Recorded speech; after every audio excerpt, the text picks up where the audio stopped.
Baik, selamat pagi teman-teman semuanya. Perkenalkan, nama saya Yusuf Adrius Siombing. Nah, pada kesempatan kali ini kita akan membahas media pembelajaran lagi nih, yaitu media yang kita pakai hari ini adalah qreport.com. Nah, qreport ini adalah sebuah media yang berbasis AI yang dapat membantu seorang guru dalam meningkatkan efektivitas pembelajaran di dalam kelas, yaitu dengan menggunakan media interaktif. Nah, jika teman-teman mungkin mengalami sedikit permasalahan mengenai bahasa, kita langsung klik kanan, translate ke Indonesia. Nah, seperti ini. Langsung saja kalau teman-teman sudah mendaftar akunnya, langsung saja teman-teman semuanya klik buat pelajaran. Nah, langsung saja kita di sini ada 5 menu. Silakan teman-teman pilih salah satunya. Namun pada kesempatan kali ini kita akan membahas yang pertama, yaitu adalah yang ini. Oke. Kita masukkan saja topik kita pada hari ini adalah tentang permintaan dengan penawaran. Oke. Kita buat untuk kelas 10. Kalau misalnya guru teman-teman adalah guru kelas 10, langsung saja buat dia 10 slide seperti itu. Saja kita tekan teman-teman dapatkan pelajaran. Cing.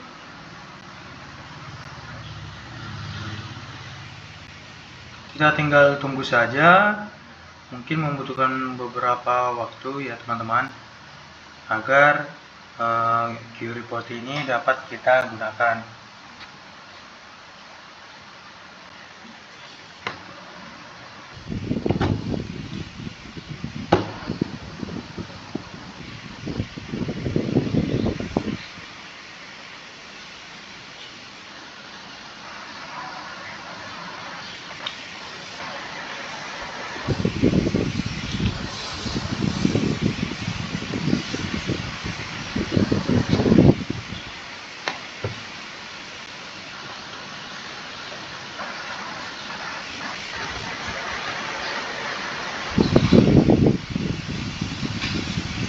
Nah, di sini telah nampak hasilnya teman-teman seperti ini.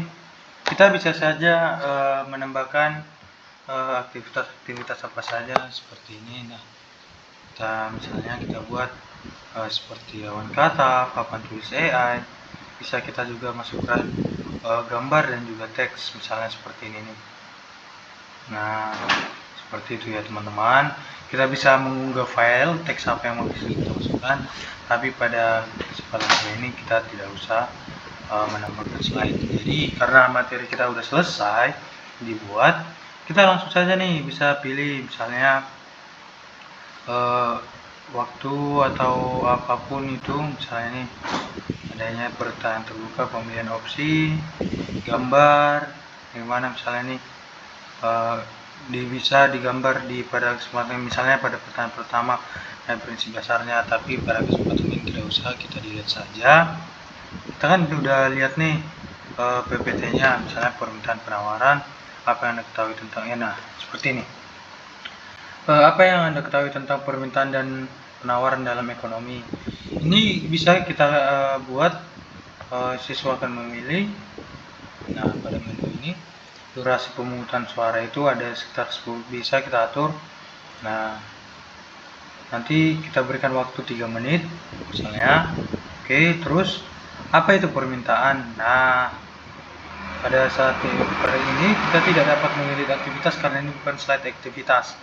Kita masuk ke ini, apa itu penawaran, sama juga.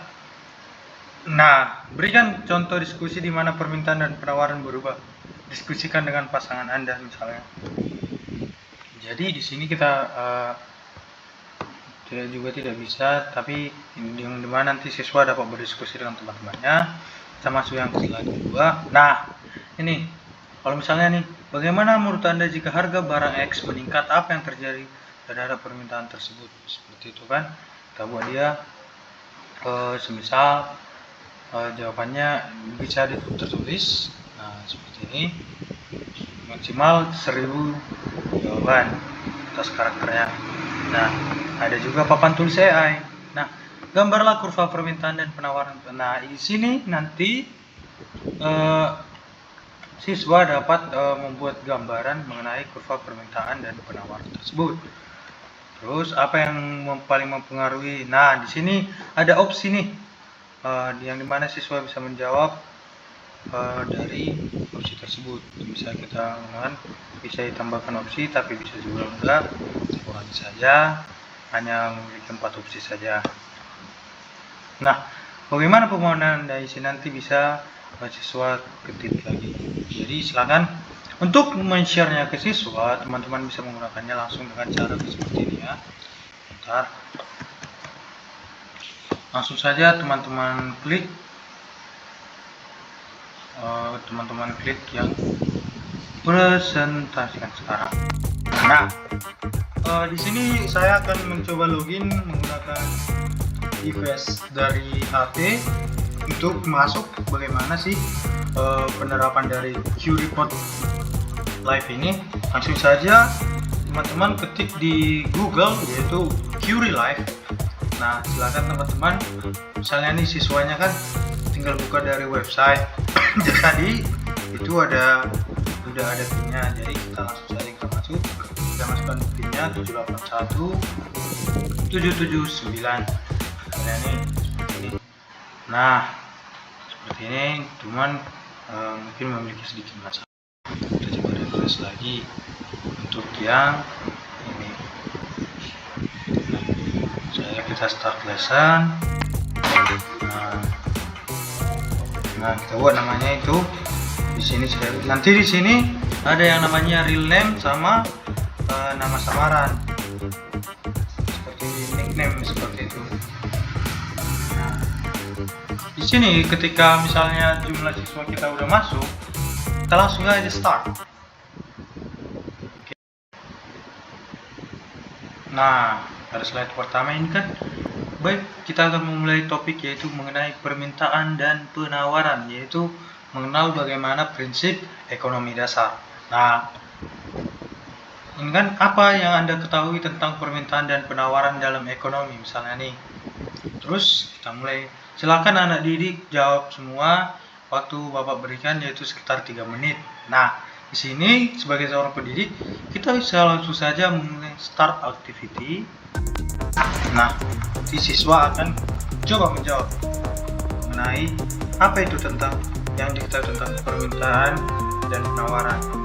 Jadi permintaan adalah kondisi di mana ketika harga barang naik, jumlah barang yang ditawarkan itu meningkat. Sedangkan permintaan adalah suatu kondisi di mana ketika harga turun, jumlah barang yang diminta meningkat. Nah, jadi siswa langsung saja submit ketika sudah selesai. Nah, sudah ada satu orang nih menjawab dari sini misalnya kan. Tentu saja kita juga bisa langsung end aktivitasnya. Seperti itu teman-teman. Oke, kita masuk ke slide yang kedua. Kita bisa melihat jawabannya. Kita mulai dengan start voting. Nah, jadi di sini kita dapat bahwasanya permintaan adalah kondisi di mana di akun siswa itu dapat memilih yang jawaban mana yang lebih relevan. Dimana permintaan adalah kondisi di mana ketika harga barang naik, jumlah barang yang ditawarkan meningkat, sedangkan padahal ini. Nah, jadi jawaban yang paling relevan nanti itu akan di vote, dan juga kita dapat tahu berapa siswa nih yang ngevote seperti itu. Nah, masuk ke permintaan kedua. Jadi setelah siswa menjawab tadi bahwasanya setelah diketahui bahwasanya adalah permintaan itu adalah keinginan konsumen untuk membeli barang atau jasa. Jadi faktor yang mempengaruhinya itu adalah harga barang, pendapatan, selera, hukum permintaan, harga naik, permintaan turun. Nah, seperti itu. Sama dengan halnya penawaran. Nah, diskusikan contoh nyatanya nih, misalnya gitu kan. Terus menunjukkan hubungan harga dan jumlah. Kurva bergerak dari kiri ke kanan ketika jumlah. Nah, bagaimana menurut Anda jika harga barang X meningkat? Apa yang terjadi dengan pada permintaan barang tersebut? Nah, langsung aja kita start. Nanti di akun siswa itu sudah sangat jelas. Nanti saya buatkan video bagaimana di akun siswanya. Seperti itu. Jadi, bagaimana permintaan harga barang X meningkat? Jika harga barang X meningkat, apa yang terjadi? Dalam hukum penawaran atau permintaan, ketika harga barang naik, harga suatu barang naik, maka jumlah permintaan akan menurun. Nah, langsung saja jawab di akun siswa, langsung saja kita submit. Nah, udah ada satu respon nih, yaitu akun saya sendiri. Kita langsung saja end activity. Nah, kita bisa lihat langsung. Bisa lihat jawaban. Nah, ini dia. Nah, di sini bagus sekali kamu yang mana jawabannya itu sudah benar. Jadi berikan beberapa saran. Nah, seperti itu. Nanti otomatis AI udah mendetek tentang jawaban dari siswa tersebut. Nah, gambarlah kurva permintaan dan penawaran untuk menunjukkan efek dari perubahan harga pada pasar. Misalnya nih, siswa dapat menggambar di akunnya sendiri bagaimana sih kurva permintaan itu. Nah, misalnya digambar ada yang seperti ini,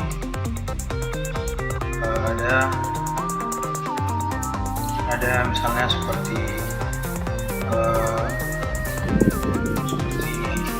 Nah, tentu saja di submit, kan? Nah, udah ada respon nih. Kita langsung aja end activity. Misalnya ketika semua siswa sudah selesai, kita lihat, kita berikan mengenai gambarnya. Nah,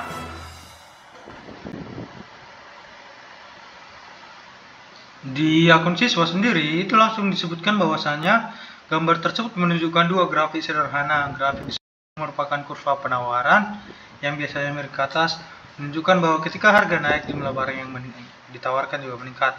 Itu juga harga grafik sebelah kanan, yaitu kurva permintaan yang berbentuk miring ke bawah, menunjukkan bahwa ketika harga naik, kuantitas barang yang diminta akan turun.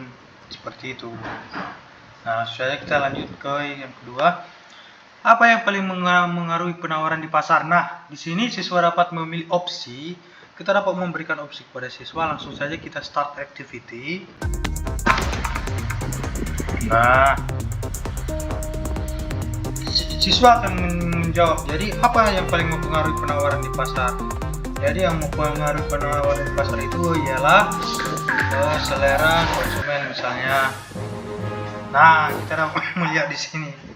Jadi, kita dapat menilai jawaban mana yang paling relevan, dan itulah yang jawabannya seperti itu untuk tenaga pendidik nanti. Nah, bagaimana pemahaman Anda tentang hubungan antara permintaan dan penawaran mempengaruhi keputusan ekonomi sehari-hari? Nah, saya yang dimana pemahaman itu tentu ketika suatu harga barang naik,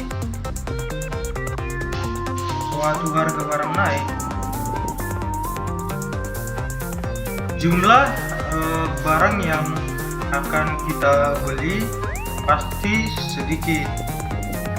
Namun ketika harga barang turun, pasti jumlah barang yang akan kita beli meningkat. Seperti itu, teman-teman. Nanti siswa akan submit. Bisa pendidik bisa mengen aktivitasnya langsung saja. Nah, seperti ini. Nanti otomatis di akun siswa ketika kita sudah memberikan feedback, bagus sekali. Nanti kamu sudah memahami konsep dasar hukum dari permintaan, seperti itu. Nah, teman-teman semuanya bisa klik menu yang ini, show slide full, seperti itu. Nah, siswa dapat melihatnya. Nah, ketika pembelajaran sudah berakhir, langsung saja teman-teman ke and lesson. Nah, langsung saja and lesson. Nah, bahwasanya nih setelah pembelajaran berakhir, kita dapat melihat ringkasan bahwasanya siswa kita selama ini memberikan partisipasi yang luar biasa, yang dimana partisipasinya itu full 100%. Dia memiliki jawaban. Nah, kita dapat melihat hasilnya, yang dimana kita sebagai seorang tenaga pendidik dapat melihat bahwasanya memang siswa kita ini betul-betul paham. Jadi seperti itu teman-teman semuanya. Mungkin cukup sekian mengenai pembelajaran kita, video saya mengenai pembelajaran Q-Report. Selanjutnya kita akan lanjut ke video berikutnya. Saya akan lebih aktif lagi dalam memperkenalkan teman-teman sekalian. Dan juga saya berterima kasih kepada dosen multimedia pembelajaran saya, yaitu Pak Aryadi, yang telah memperkenalkan media pembelajaran ini supaya dapat kami terapkan dan kami share kepada setiap orang, apalagi tenaga pendidik, dalam mengembangkan pendidikan khususnya di Indonesia. Sebagaimana saya harap teman-teman semua dapat berpartisipasi. Jika ada yang ingin ditanyakan, silakan ditanyakan di kolom komentar. Kita akan lanjutkan video selanjutnya, dan saya harap semuanya dapat mengerti. Jika ada tutur kata yang kurang berkenan di hati saudara, saya mohon maaf mengenai video ini. Dan juga terima kasih. Sukses untuk pendidikan Indonesia. Selamat pagi semuanya.